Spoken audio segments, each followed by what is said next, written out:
everyone, and welcome to another episode of the Humble Fumble Rumble. That is way too over-enthusiastic. No, that's perfect. That is perfect. I nailed it that time. You also didn't say anywhere near the correct name. Or anywhere near as fast. Anywhere near as fast? I can say it faster. The Fumble Humble Rumble. You only said like 3 words, and there's definitely 4 words in the title. Yep, there definitely is. The humble fumble trumble. See, yeah. Bundle. He's got it. Alright, so this month's games, first one on the list is the Banner Saga.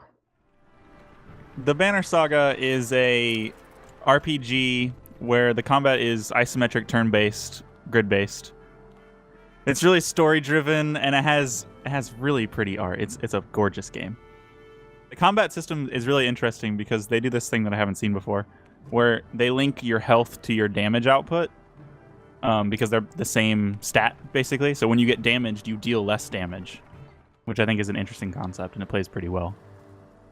I don't know that I like it as a concept, though. I feel like, because then once you start to get behind, it makes it harder to come back. So in addition to having the health, they also have armor, and you deal the same amount of armor damage regardless of what your strength is. But armor damage is usually pretty low. So if you have somebody that gets damaged, and you want to still deal damage with them, what you do is you attack their armor, and then you have somebody else hit their strength for more. That is I actually didn't know that. On a personal level, I hated this game. Really? Oh my gosh, I could not stand it. What about I thought it was absolutely beautiful, and the music was fantastic, but the type of games that I think this is just a personal thing, the type of games that I enjoy, I can't do the games where it's just like text-based conversation forever in between things that you're actually doing. There's a lot of conversing with NPCs in this game. Man, you're like, you can go talk to all your guys. And then you go talk to all your guys, and like 10 minutes later, it's like, hey, another fight time. Woohoo. But you don't have to. I know. But I feel like it takes away from the story if you don't do that. Versus a game that's like, it does. you know, if it's like storytelling while you're fighting, it seems a lot more immersive than... I don't know. I think it's just something in me that doesn't want to go have all that contextual conversation. Just like skip through everything real quick. Sure.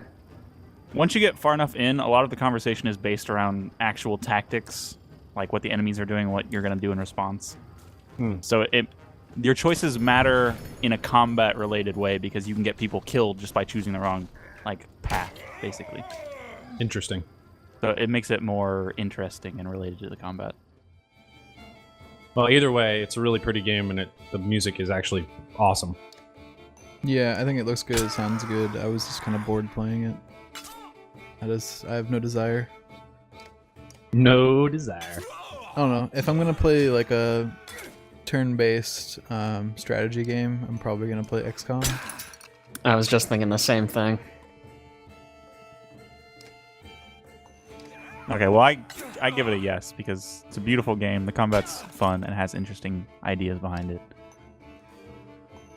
I'm going to give it a no. Yeah, I'll say nay as well. I'm also going to give it a yes, so we're perfectly tied on that one. Even if I don't particularly love it personally, I can recognize how good it is. The mechanics are well done, it's beautiful, it sounds good. The plot's cool. Yeah. I guess. Okay, moving on to No. Yeah! No. WWE 2K16. No. Jake, do you want to explain this one? I would love to. This game is basically just a character creator, and it is the greatest thing I've ever played. But actually, it's the WWE wrestling game. You can make your own wrestler, or play as like the famous ones from like all across time, as far as I can tell. I'm not super into wrestling, but I feel like there's a lot in there. Yeah, it's eras, like multiple eras of wrestlers are represented. So yeah, that's pretty cool. There's like, you can customize your intro, you can customize your character, you can choose your moveset. The gameplay itself is a little wonky, but I think, yeah, just a little. I think once you get used to how it does things, because it's more showy than it is like precise. Like, it's more about watching your guy do these moves than it is about like accuracy. It's not a fighting game. It's more like a spectacle game, I would say. So it's just like real wrestling then. Yeah, almost exactly. Yeah, that's the thing that's always been weird to me about wrestling games is that real wrestling is all scripted essentially, What? and it's not actually like a real fight. But then the video games are like, I've got to be a better player to actually beat you. This is not scripted at all. I'm just like using my skill. See, but then what confused me, in the game, there's like a system for like a good fight, where like if you get taken down and then you reverse it, you get more points, and if you let them almost pin you and then you break out, you also get more points. So there's kind of an aspect of like pleasing the crowd, not just winning the fight, which is interesting if confusing, because I feel like you're still supposed to win the fights, but there's also that system, which I didn't fully understand. 3 things. Number 1, you did not give a spoiler alert when you said that it's not real. So you just totally broke my immersion. Yeah. I thought it was the real deal all along. So thanks, Alex. Number 2, you couldn't play as Nacho Libre, who I thought was going to be in this game for some reason. Don't know why. Not sure why you thought that. I don't know. I was just real excited. That's what I think about when I think wrestling. To be fair, Krampus is basically Nacho Libre. Yeah, I could agree. And number 3, it's 50 gigs. 50. It is really big. It's like 46 gigs of character creator and 4 gigs of game. Sad but true. Is a very. It's probably just because they had to put so much in their character creator. 50 gigs. I mean, have you guys seen how many like moves you can choose from? It's absurd. It is absurd. No. I'm going to give it a no just because it's 50 gigs and there was no Nacho Libre. In terms of gameplay, I think it plays almost the same as like every other wrestling game I've ever played. Like since I was a kid and played like SmackDown on a PS1. Yes, 100%. It feels exactly the same in that it feels like really clunky and slow, and like I don't actually know all the time if I'm pressing something and it's actually doing anything. And the timing windows for reversals are like so tight to the point that it's almost impossible to hit it. To the point that I almost think you have to hit it like slightly before the prompt comes up. It's really dumb. Yeah, speaking of it being slow, when your guy gets low health, he tends to just kind of lay around.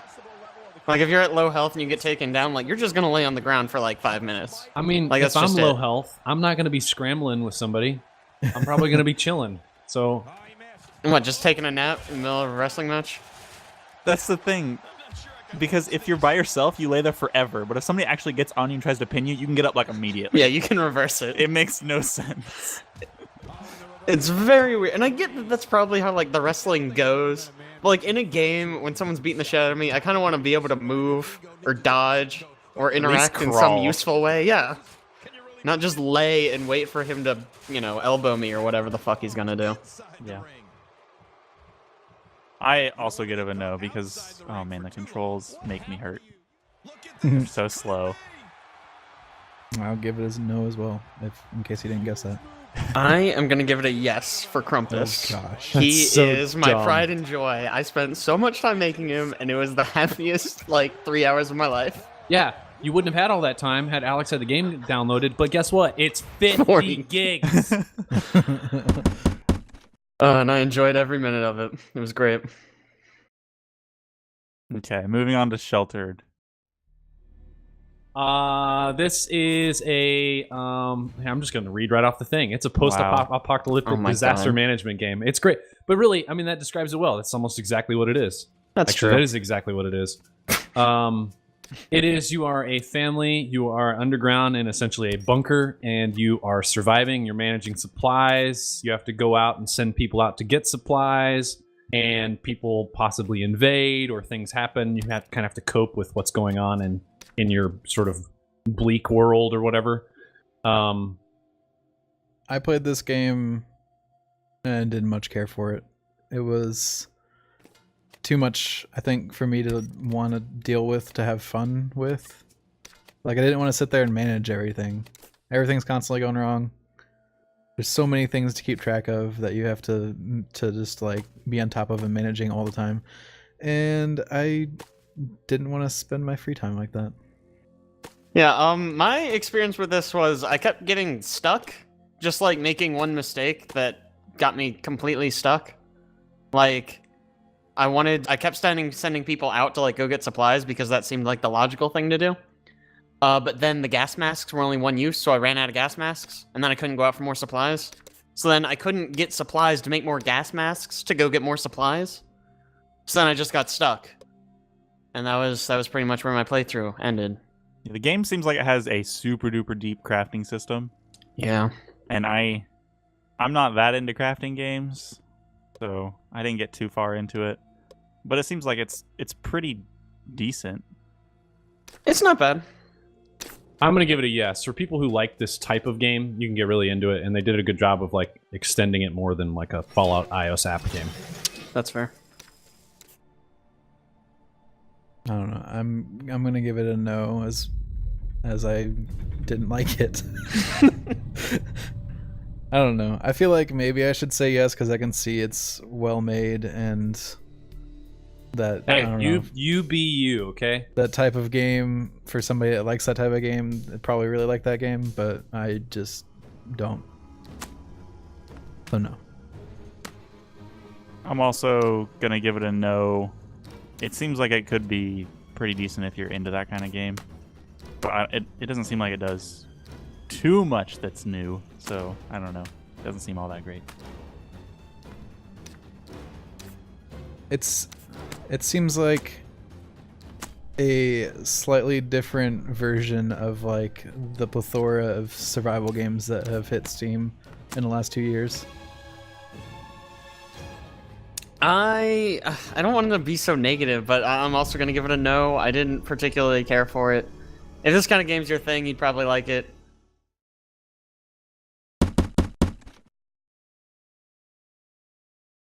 Does this mean we get to move on to Epistory? Yes. Yes, I've we only been do. waiting the entire time to talk about this freaking game. Why don't you introduce it then? I would love to. It is a adventure game about this lady who rides on a giant wolf.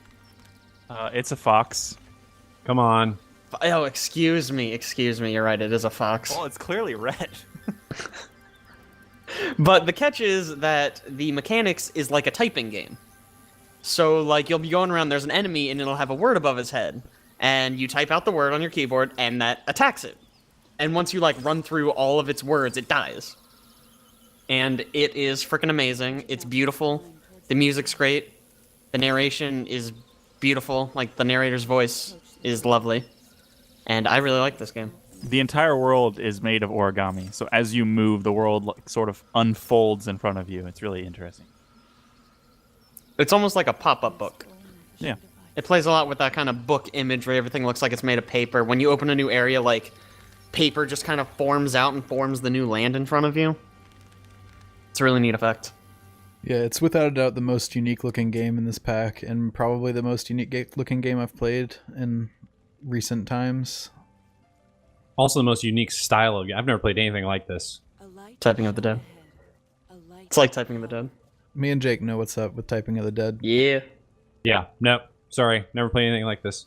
Yeah, even though this is a typing game, the combat's really fun. At least I think it's fun, especially the later ones where you have to change elements as you're fighting them. It's really cool. You want to talk more about the element system then, since you brought it up? Sure. So as you explore, you find new elements and you learn how to use them. I think there's, fire, ice, wind, and spark are the four that you get eventually. And there are areas you can't go to without having access to them. So there are these brambles, and when you pop up the typing screen where you can type on the enemies and on the landscape, you'll see characters that are almost like an archaic script because you don't have access to the element you need to get past them. And so you have to go find the element and then you can pass through that area. And each element has sort of a bonus in combat. For instance, fire burns the word after the first word that you shoot on an enemy, and ice freezes them in place for a short time. And then I'll let the other ones be A mystery. Yeah. Yeah, I thought the the elements as a means to block you from exploring certain areas of the world was pretty good. And I like the way it presents it in the game with the kind of like alternate characters that show up before you know how to control the element. So it's like some other alien-looking language that'll show up over the brambles, so you don't know what to do with it until you find like whatever element it is, and then it'll show up as regular text. So I don't know, that game is super unique and super awesome. Yep. It's really pretty, really fun.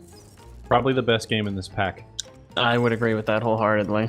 I would also agree with that. Like, what's amazing to me is that, like Typing of the Dead, even though it's like a typing game, it doesn't feel like it really. It just feels like that's the mechanic.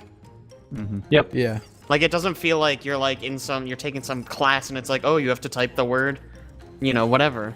Like Typing of the Dead kind of feels like they shoved typing mechanics into a different game, and this feels like it was built around it. I give it a yes. I also definitely give it a yes. Yep, definitely a yes. Wholeheartedly, yes, definitely. Wonderful. Town of Salem. Oh, God. Town of Salem is unique in this pack because it's a free game. You can open your browser and play it for free right now. Yeah. It's only in this pack because the Steam version costs money, so you can add it to your Steam account for a small fee, and they give you some like currency or something like that in game. But essentially, this game is a role-based game. You play it with about 15 people. Everybody has a different role assigned to them that all have different powers. If you've ever played anything like Werewolf or Mafia, it's essentially the same. Where there's a day-night cycle. Daytime, everybody's like talking to each other, trying to figure out information about each other. Nighttime, everybody's doing their actions associated with their different roles. So if like you're a lookout, you're like basically seeing what somebody else is doing at night. If you're a serial killer, you go and murder somebody in their sleep. And then everybody comes together in the daytime and sees who's dead, what's happened at night, assesses the situation, accuses people, tries to defend themselves. That's kind of that kind of thing. It's a cool game, I think. I should hate this game because the 2 times that I played, I was the very first person to die.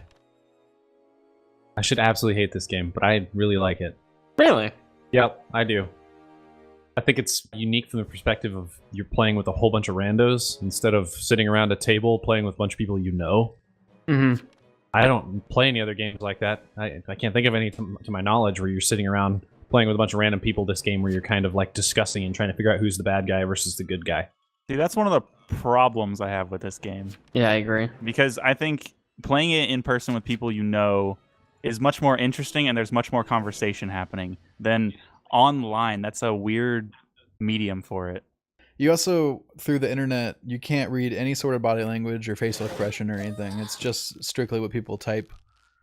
It's not even voice chat to like hear inflections in people's voices. So yeah, it's I don't know. I think it's cool that it's like that. It's the only game I can think of that's like that. That it removes those elements of human error, I guess you would say, and it's strictly based on the facts that are presented as black and white text. The only okay, I'm just gonna say I did not like this game. But to be fair, I also don't like Mafia or Werewolf, so like this was never gonna be my game. But the one thing it does that I thought was interesting is that it kind of takes advantage of the fact that it's like an electronic medium, just like the character, the medium, can talk with characters who have already died. Right. And I can't think of a way that would really work in person. Yeah. Like that works much better online because you can literally just like have a separate chat where they can just chat with them and nobody else is going to hear it or see it or anything. And I thought that was really neat. That is a pretty unique mechanic to this type of game online. I give it a yes. I'll give it a yes too. Wow. I give it a no. Mostly because it's a game you can play online, free, right now. I don't see why it's in the bundle. Kind of upsets me a little bit. Yeah, no, it's kind of dumb that a free game's in here. It's definitely a no for me, although I will confess I had more fun with it just for the campy goofiness of everyone looking like these freaking Neopet characters, Yes. and just like the anarchy that is the game. But I could not see myself ever playing this ever again. So no. Okay. Next up is Soma. Soma's another horror game by the creators of Amnesia. It's a sci-fi based horror game. You start out underwater. It's less atmospheric than Amnesia as a whole and less scary, but it's much more story driven. Mhm. I would agree with everything you said. Mr. Munchie? A couple things about this game. I know you guys said, or at least you've told me, that game mechanics were tough for you, or you didn't figure things out, or can Oh you my explain that a God. little bit more? I can talk about this at length because I was freaking pissed, dude. Okay, so the game does not hold your hand at all, which is fine. I can respect that in a game. But I do like some kind of direction. There's parts in this game where you go out like into the ocean because like it's underwater, and you're just like walking around or whatever in like a diving suit or whatever.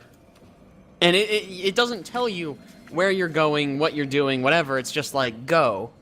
So there were times where I'm just wandering around like, I don't know which way's forward.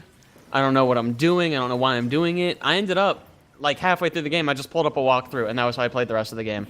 Wow. Yeah, the game itself severely suffers from not having some description of objective marker or name of an objective or anything. I completely disagree with you. Oh my god. Because I'm glad it doesn't have any of that. So, my gameplay, it took me 8 hours to finish the game, or 7.5 hours to finish the game. I never once was like, couldn't figure out what I was supposed to do. Like, I at least had a general idea of the direction I was headed, what I was supposed to be doing, or what my objective was. I was never confused about that. Some of them were like puzzle solving things that I just couldn't get past, and it was a little difficult, but never did I feel like, okay, the mechanics or the way this game is flowing is not correct or out of the ordinary. I don't know. I was constantly experiencing that. Like, the part that really sticks out in my mind is I walk into, like, a lab, and, like, your lady sidekick support character is like, oh, turn on the simulation. I'm like, what does that mean for me? There's, like, 50 computers in this room. Nothing's plugged in. There's no button. Nothing's glowing. What do I do? So I ran around the room for 10 minutes, then looked it up in the walkthrough. Because I was tired of just aimlessly wandering this room trying to find the simulation button. Yeah. I think one of the issues is in a game that doesn't have like a very clear objective, it should reward you for exploring. And this game doesn't do that at all, especially underwater, because you can't see anything when you explore. Yes. Oh my gosh, no you cannot. So it really lacks in that regard, I think. Not to mention the mini games are awful. They are pretty bad. Yeah, the mini games aren't even really mini games.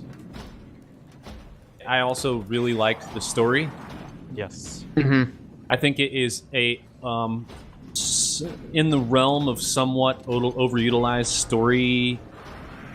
I don't even know how to describe that, but the way the story progresses and what they're using as some of their main pieces or main main points of focus, definitely overutilized in that realm. But the way they did it, I thought was very well done for especially a horror suspense game. And I love the ending. I thought it was actually pretty great.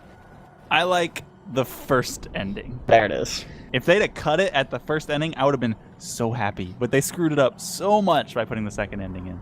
Yeah, to explain kind of on that, basically, you're playing the game, and then there's an ending, something that very much feels like an ending, and then the credits roll. And I thought that ending was very good. Amazing.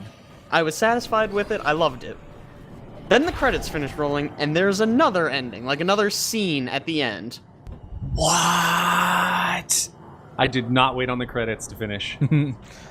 Don't worry, it's garbage. It's terrible. It ruined the end for me. Oh my gosh, when the credits were up, I was like, holy freaking crap, that ending was great.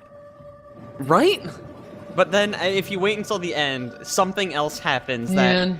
I mean, I'm being overdramatic when I say it ruined it, but it was infinitely worse, and it left a bad taste in my mouth. Yeah.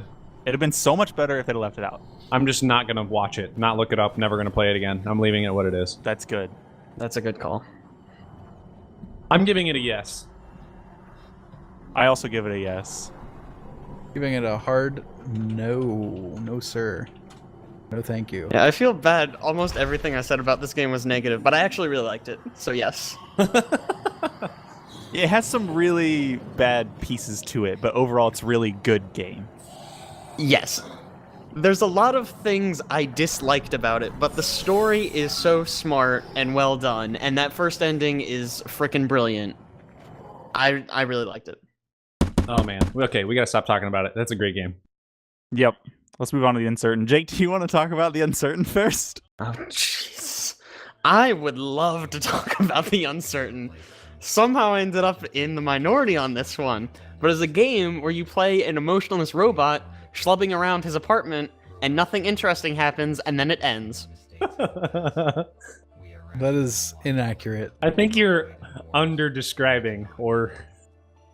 It is possibly the most boring game I have ever played. Wow. I freaking hated it. So this is the Humble Monthly sneak peek demo. So it's a very short game. It's like, what, 25 minutes max? If that. It was probably 40 minutes for Jake, because he was schlepping around. And it's a point-and-click adventure game where you play as a robot. And I think what the robot says when he's looking at stuff in his apartment is really funny and interesting because it's not a normal take that a character has.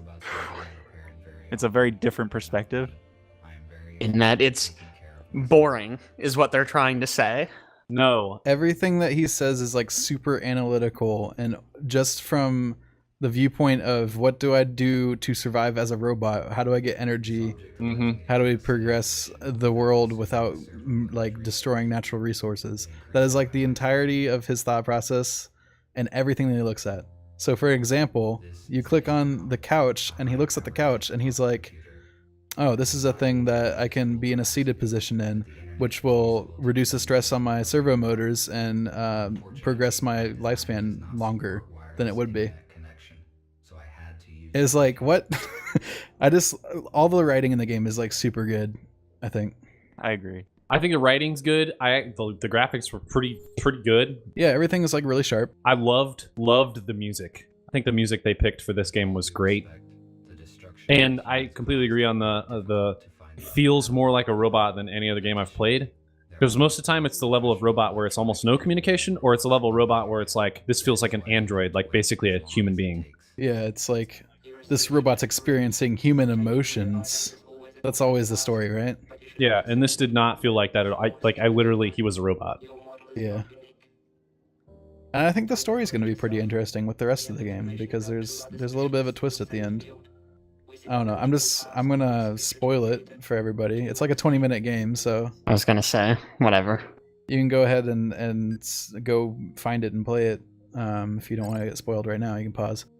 Yeah, we'll pause here for you. Wait 20 minutes. But essentially, the world is devoid of humanity because humans essentially blew themselves up, and now the robots are left to clean up and develop a new robot society.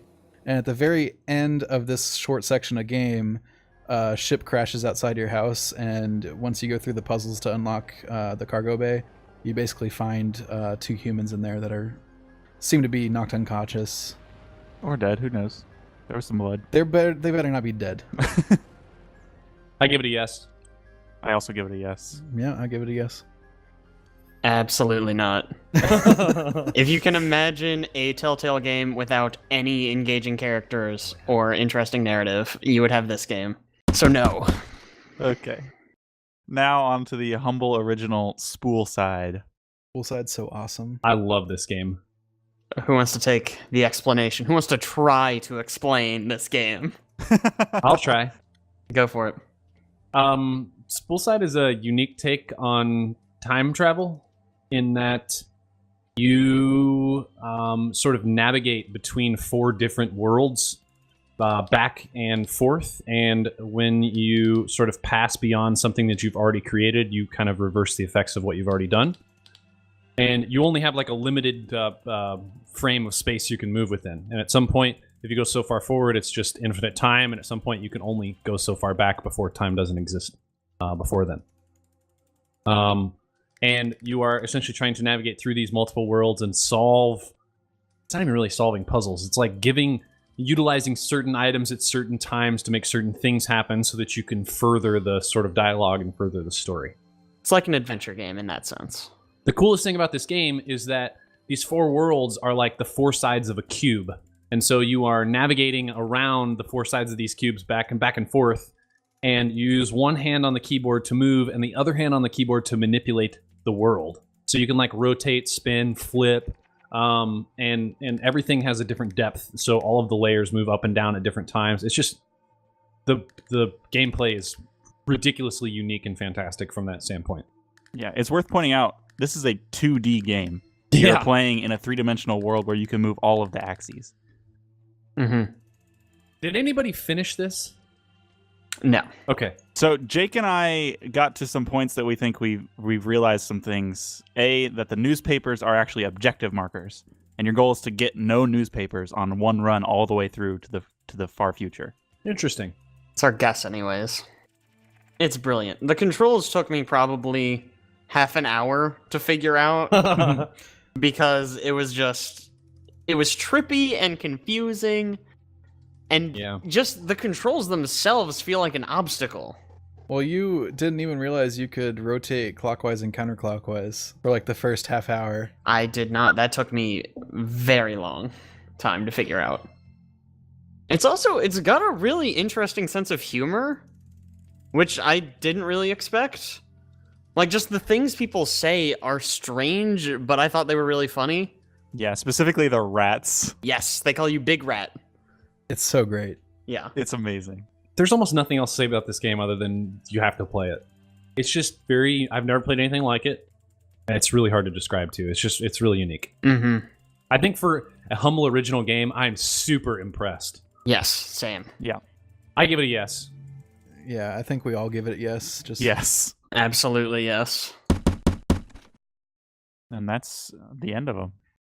Despite having a game in here that's free, which is really annoying to me, I think this bundle stands on its own with just Epistory and Spoolside. If it was just those two, or even maybe just one of them, I would buy this bundle for $12. But those and Soma, WWE. It's amazing. I'm not including WWE, no. Despite there being 50 gigs of character creation, I'm willing to give this one a yes. Yeah, I like this bundle. It's a good one. I only like half the games, but they're worth it in of themselves. Yeah, I definitely recommend this bundle. It's amazing. So 4 yeses on that bundle. That's pretty good. Yeah. That is pretty good. So go buy Epistory now if you don't own it. Yes. And figure out how to get Spoolside. Yeah. Now we can move on to Grim Dawn. As a preview for next month, right now you can pay early for next month's bundle, and the game you'll receive for that early is Grim Dawn. Every month they do this where you can order the bundle early and get one of the games, and you don't really know what's in the rest of it, but you're in for it. So just as here's what you could receive if you go buy something now. We're going to talk about Grim Dawn, which is essentially Diablo. I mean, you have guns. There is guns in this game. There are pistols, there are rifles, blunderbuss. There's still the crossbows, there's still the swords, the hammers. I would say it's Diablo with the exception of the left and right mouse click are opposite. And there's guns. Also, this is way more Diablo 2 than Diablo 3, I think. Oh, yeah, sorry. Yes. It plays way more Diablo 2-ish. And I think that's what they were going for, to be honest, because everybody is always like, Diablo 2 is like the best game ever. And then everybody's like, we need to make a game like that, not this dumb Diablo 3 crap. One thing I think this does better than Diablo Oh, gosh. is it allows you to multi-class. You can pick skills across all of the classes that are available if you put enough points into them, which I think is interesting. I think that could be a really cool idea. No, that's stupid. You should always be a barbarian. It's true. Yeah, so there's how many classes were there? There are like 6 classes or something like that. That sounds about right. You can basically spec any direction you want. It doesn't lock you into a class at character creation. Character creation is actually dead simple. You put a name in, you say what difficulty you want, and if you want it to be a hardcore character or not. Oh, you also pick male or female. Let's not forget that. Male, female, or hardcore are your 3 options. Oh yeah, you don't even actually select difficulty, do you? Nope. That's after you build a character. Yeah, name, male or female, and if you want it to be a hardcore character, which hardcore, of course, means that if you die, you lose that character forever. I like this game a lot. It scratches my Diablo itch. There's tons and tons of loot. There was way too much loot for me even to pick up. I was just leaving stuff on the ground. We were leveling, I think, at a pretty good rate. Not like a ridiculous rate like in Van Helsing, but like at an acceptable rate. It was pretty fast. It was pretty fast. It's not incredibly overwhelming with all the options. To be fair, we didn't even get into the devotions. Oh gosh, I don't even want to know. That is true. But I mean, in terms of skill trees and stuff like that, it's pretty standard. You can, you know, pick some skills and use them in combat. And it's left click to move though. Yeah, that's the one thing that gets me. It still gets a preliminary yes from me. Yeah, I would say yes up front for right now. Just from the short time we've spent with it. Despite this not being my type of game, I could see myself having some fun with it. So I'll give it a yes. I would give it a no. Just from the start, this isn't really my kind of game, but it feels even less involved than other versions of this type of game I've played. So I would definitely give it a no. All right. Wonderful. Lovely.